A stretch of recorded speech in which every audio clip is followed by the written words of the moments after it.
మానసిక దివ్యాంగుల విద్యార్థులకు అండగా ఉంటా పిల్లల్లో మనోస్థైర్యాన్ని ఆత్మస్థైర్యాన్ని నింపడానికి ఇక్కడికి వచ్చా.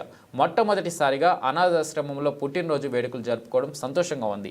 సాయి మానసిక దివ్యాంగుల పాఠశాల సిబ్బందిని దాతలుగా వ్యవహరిస్తున్న వారిని అభినందిస్తున్నా. ప్రభుత్వంతో మాట్లాడి సహకారం అందేలా చూస్తా. పుట్టినరోజుల వేడుకల పట్ల భావోద్వేగానికి లోనైన ప్రణవ్. అన్ని అవయవాలు సక్రమంగా ఉండి పిల్లలు అల్లరి చేస్తే మనం విసుక్కుంటామని, అలాంటిది దివ్యాంగులైన పిల్లలకు విద్య నేర్పడం, కోచింగ్ ఇవ్వడం అనేది మామూలు విషయం కాదని, దాన్ని నిర్వహిస్తున్న శిక్షణ ఇస్తున్న సిబ్బంది గొప్ప మనసు అని హుజూరాబాద్ కాంగ్రెస్ పార్టీ ఇన్ఛార్జ్ వడితెల ప్రణవ్ అన్నారు. జమ్మికుంట పట్టణంలోని 8వ వార్డులో గల సాయి మానసిక దివ్యాంగుల ప్రత్యేక పాఠశాలను ఆయన సందర్శించారు. పాఠశాలలో నూతనంగా నిర్మించినటువంటి వంటగదిని, పాఠశాలలో మరమ్మతు చేసిన ఇతర వాటిని ఆయన ప్రారంభించారు.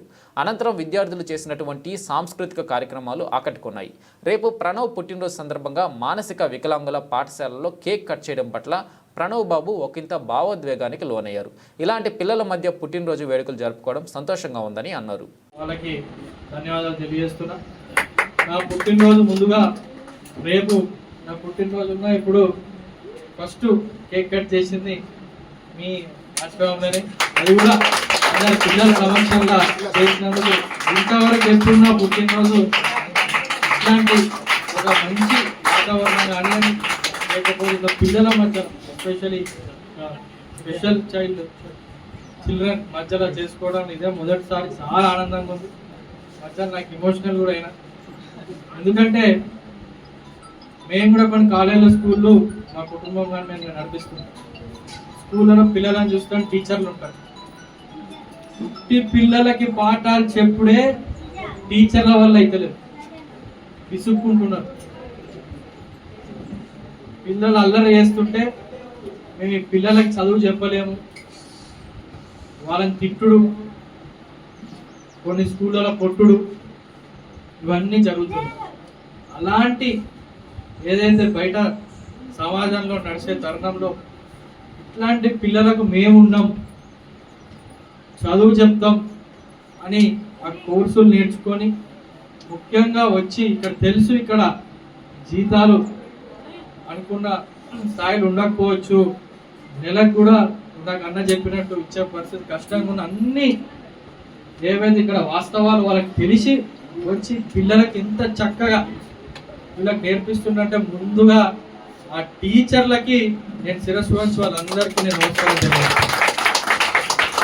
ఆ పిల్లలందరూ మన నియోజకవర్గంలో, మన మండలాల, మన ఊర్లోనే ఉన్నారు. సో ఖచ్చితంగా ఈ సమస్య మీరు ఏదైతే చెప్పినారో దాన్ని లాస్ట్ టైం వచ్చినప్పుడు కూడా సిఎస్ఆర్ ఫండ్లు కొన్ని కంపెనీలతో మాట్లాడి దీన్ని అడాప్ట్ చేయరు. ఎందుకంటే ఇవాళ ప్రతి ఒక్కళ్ళు ఇక్కడ పెద్దలు ఉన్నారు, చాలా మంది దాతలు డొనేట్ చేస్తున్నారు. అన్నారు ఇప్పుడు నన్ను కొన్ని విషయాల్లో నన్ను కూడా సాయం చేసినాం, ఇంకా చేయాలని అంటూ నేను చేయొచ్చు. కానీ అందరి పరిధి ఒక వరకే ఉంటుంది. కానీ ఇట్లాంటి ఏవైతే స్కూళ్ళు ఉంటాయో ఇవి నడుస్తూనే ఉండాలి, ఓ వ్యవస్థనే నడవాలి, ఒక వ్యక్తితో ఆగదు. రుచిరాములు గారి ఏదైతే ఒక సంకల్పం ఉందో అది నడవాలంటే దీన్ని నాకు అన్నట్టు కార్పస్ ఫండ్ అనేది ఇంపార్టెంట్. దేనికైనా గుడ్లకి చాలా మటుకు కార్పస్ ఫండ్ పెడతారు, అయ్యగారులకి లేకపోతే మన దీపదూప నైవేద్యాలకు కానీ రావాలంటే జీతాలు ఇవ్వాలంటే కొన్ని కార్పస్లు పెడుతుంటారు. అదే విధంగా ఇట్లాంటి స్కూళ్ళకు కూడా కార్పస్ అనేది చాలా ముఖ్యం. ఇందాక చెప్తున్నారు, సంవత్సరం తరబడే మధ్యాహ్న భోజనానికి ఇక్కడ మన ఇంకా భావన్న గారు, ఇక్కడ దాదా భావన్న గారు స్పాన్సర్ చేసింది. అందరూ మనం అభినందించాలి. భావన్న లాంటి వాళ్ళు తోచిన సాయం చేస్తుంటాం, మనం కూడా అందరూ తోచిన సాయం చేస్తుంటాం. కానీ తప్పకుండా నా దృష్టికి తీసుకొచ్చిండ్రు. దీన్ని ఖచ్చితంగా గవర్నమెంట్ దృష్టికి తీసుకొచ్చు. అదేవిధంగా నాకు ఏదైతే పరిచయాలు ఉన్నాయో కొన్ని ఇండస్ట్రీస్ కానీ దాంట్లో కొన్ని సిఎస్ఆర్ ఫండ్లు కూడా వాళ్ళు కూడా చెప్పి అన్ని విధాలుగా మన నియోజకవర్గంలో ఉంది. కాబట్టి మన పిల్లలు మనం చూసుకునే బాధ్యత మన పైన ఉంటుంది. రాజకీయాలకు అతీతంగా ఎవరు ఉన్నా దీన్ని మనం మంచి గొప్పగా తీర్చిదిద్దుకోవాలి.